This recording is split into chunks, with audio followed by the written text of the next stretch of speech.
তৃণমূল কি দুর্নীতিবাজ পার্টি? আমি আপনাকে বলি, আপনার party charity begins at home. আয়নায় নিজের মুখটা দেখুন আগে। আপনার পার্টি সবচেয়ে বড় ডাকাতের দল, মাফিয়ার দল, গুন্ডাদের দল। অলিগড়ি মে চোর হ্যায়, বিজেপি চোর হ্যায়।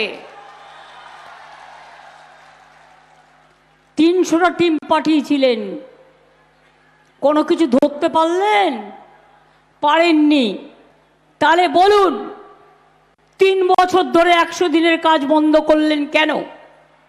যে গরিব মানুষগুলো রৌদ্রে গরমে ঝড় ভিজে কাজ করে, কেন তাদের টাকা দেননি 3 বছর ধরে? 100 দিনের কাজ বন্ধ করেছেন। এত বড় অধিকার আপনাকে কে দিল? এটা আম্বেদকর অধিকারটা সংবিধানের অধিকার, মনে রাখবেন।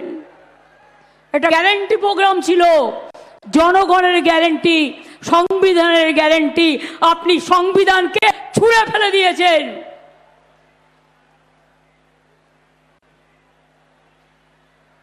দুর্নীতির কথা বলছেন, আমি চ্যালেঞ্জ করে গেলাম, ক্ষমতা থাকলে 3 দিন বাদে ইলেকশন আছে নর্থ বেঙ্গলে, 3-4 দিন বাদে ঘোষণা করুন শ্বেতপত্র।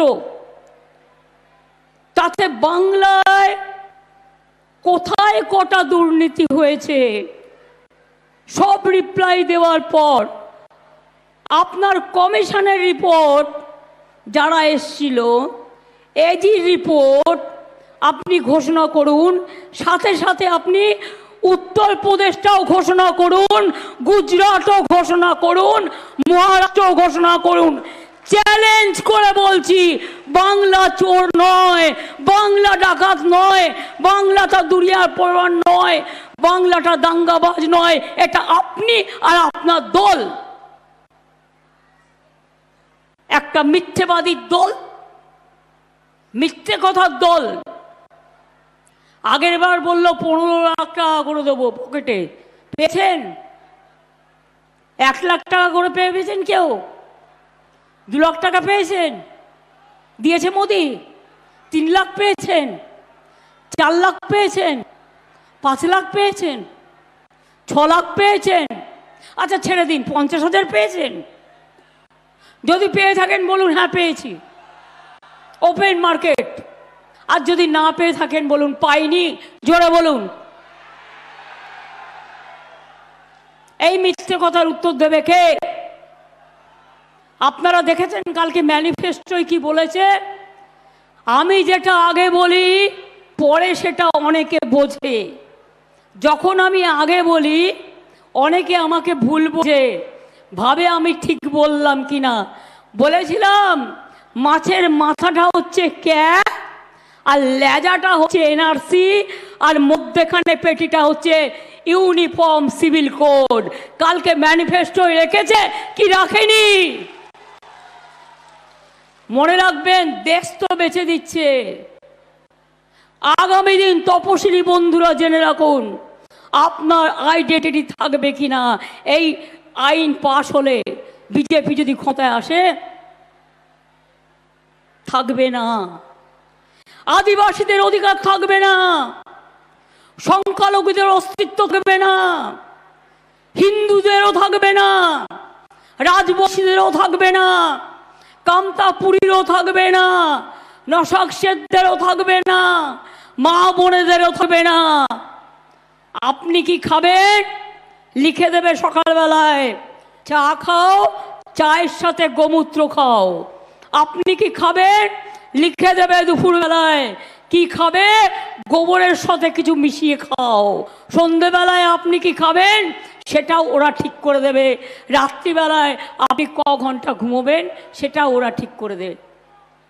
আচ্ছা বলুন তো মা বোনেরা আমার, নবরাত্রি যারা করে আমি তো তাদের শুভকামনা জানাই। আমাদের এখানে বাসন্তী পুজো হয়, দুর্গা পুজো হয়। বাসন্তী পুজো ছোট করে হয়, দুর্গা পুজো বড় করে হয়। বাসন্তী পুজো হয়, অন্নপূর্ণা পুজো হয়, নিষষ্ঠী হয়, চৈত্র সংক্রান্তি হয়, ভাদু উৎসব হয়, বিহু উৎসব হয়। আমি সবাইকেই অভিনন্দন জানাই। ঈদ হয়ে গেল, বড়দিন হয়ে গেল, আগামী দিন আরও অনেক উৎসব আসবে, ভাওয়াই উৎসব হয়, আপনার কুচ উৎসব হয়, কত কিছু হয়, যার যার নিজের মতো করে আপনারা করেন। তো কখনো বলবে এটা করো না, ওটা করো না, এটা করবে না, ওটা করবে না, হয় কখনো? আজকে মনে রাখবেন, এই সরকার যদি থাকে, বলে দিয়েছে ওয়ান নেশন ওয়ান ইলেকশন, মানে দেশে আর নির্বাচন হবে না, ফেডারেল স্ট্রাকচার থাকবে না, রাজ্যগুলো থাকবে না, দেশে নির্বাচন হবে না। এটা স্বৈরাচারী একনায়কতন্ত্রে সন্ত্রাস যুক্ত স্বৈর সন্ত্রাস সরকার তৈরি হবে। One leader one nation, one leader one ভাষণ, ওয়ান লিডার ওয়ান খানা, ওয়ান লিডার ওয়ান, আর কি বলবো, ভাবনা। উনি যা বলবেন তাই হবে। আমি পরিষ্কার বলছি, মনে রাখবেন, এই নির্বাচন জিয়াইসি নির্বাচন নয়। সারা ভারতবর্ষ আজ বুঝতে পেরেছে, আপনারাও বুঝুন। দেশকে যদি স্বাধীন রাখতে হয়, देश के यदि स्वाधीन रखते हैं, अगर देश को आजादी का रक्षा करना है तो बीजेपी हटाओ, देश बचाओ। মনে রাখবেন, নালে দেশের স্বাধীনতা থাকবে না, দেশের স্বাধীনতা থাকবে না। আজকে ইতিহাস গুলিয়ে দিয়েছে, ভূগোল গুলিয়ে দিয়েছে, বিজ্ঞান গুলিয়ে দিয়েছে। পুলিশকে কোথাও কোথাও উর্দু পড়ে গেরুয়া ড্রেস, আর্মি কোয়ার্টারগুলো গেরুয়া ড্রেস পরিয়ে দিয়েছে, রেল স্টেশনগুলো গেরুয়া করে দিয়েছে। তাহলে সাধুরা যাবে কোথায়? এটা সাধুদের অসম্মান নয়? কেন করবে? এই সব চলছে, মাথায় রাখবেন। খুব সাংঘাতিক সিচুয়েশন দেশের। যেই নির্বাচন আসবে, আবার একটা যুদ্ধ খেলা কিছু একটা করবে, করে আপনার মনটাকে অন্য জায়গায় ঘুরিয়ে দেবে। আর একটা কথা বলি, দাঙ্গাও করতে পারে, দাঙ্গা করার জন্য রেডি হয়ে আছে। প্লিজ দয়া করে কেউ দাঙ্গায় যাবেন না। আপনাকে যদি গালিও দেয়, আমি কি বলতে চাইছি আপনারা বুঝতে পারছেন? কারণ আপনাদের এখানকার যিনি প্রার্থী, তিনি বোয়া কলমে একজন বড় গুন্ডা সর্দার। সুতরাং মানে আমাদের সর্দারজি না, গুন্ডাদের মাফিয়াদার। সর্দার কথাটা আমি উইথড্র করলাম, গুন্ডার মাফিয়াদার।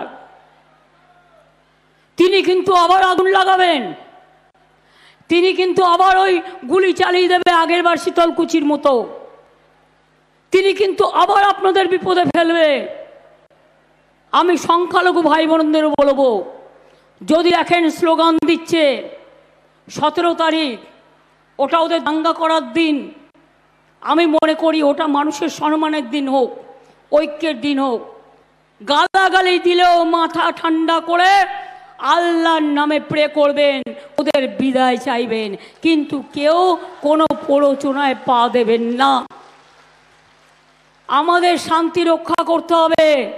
ওরা চা দাঙ্গা করে এনআইএ ঢুকিয়ে দিয়ে ভোটটা যাতে না হয়, আর ভোটটা যাতে ওরা ছাপ্পা মেরে দেয়।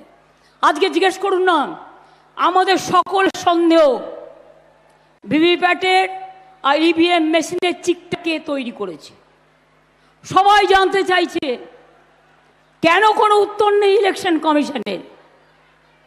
লোকে যে যেখানেই ভোট দিক না কেন, ওই শয়তানগুলোর উপর ভোট পড়বে। মানুষের ভোটের দাম কিন্তু অনেক বেশি, এটা মাথায় রাখতে হবে। এবার আসি কুরিয়ারের কথায়। ও একটা কথা বলেছেন কি, সেলফ হেল্প গ্রুপের মেয়েদের লোন বাড়াবেন। টাকাই দেয় না, লোন বাড়াবে। যা করি আমরা করি। আমাদের সেলফ হেল্প গ্রুপের সংখ্যা সবচেয়ে বেশি, 90 লাখ। এমনকি বাচ্চার স্কুলের ড্রেসটাও তারাই তৈরি করে। যখন তারা গ্রুপ তৈরি করে 25,000 টাকা আমরা দিচ্ছি তাদের। এবং আমি চাই আগামী দিন সেলফ হেল্প গ্রুপের জন্য প্রত্যেকটা জেলায় জেলায় বড় বড় বাজার তৈরি করে দেবো, যেখানে সেলফ হেল্প গ্রুপের মেয়েরা বিক্রি করবে এবং তারা নিজে রোজগার করবে। বলে আপনি দেবেন ব্যাংকের টাকা, সবার টাকা তো কেড়ে নিলেন। নোটবন্দির নাম করে কালো টাকা ফিরিয়ে আনবেন বলে, তা কালো টাকাগুলো গেল কোথায়? ওয়াশিং মেশিনে ফর্সা হয়ে গেল। বিজেপি করলে সব সাদা, washing powder Nirma, washing powder Nirma, washing machine কালো ঢোকান, সাদা হয়ে বেরিয়ে আসবে। চোর ডাকাত গুন্ডা মাফিয়া সব এখন বিজেপিতে, কারণ টাকা করেছে যারা, তাদের টাকার জন্য ভয় আছে, তাই বিজেপি করলেই 7 খুন মাপ।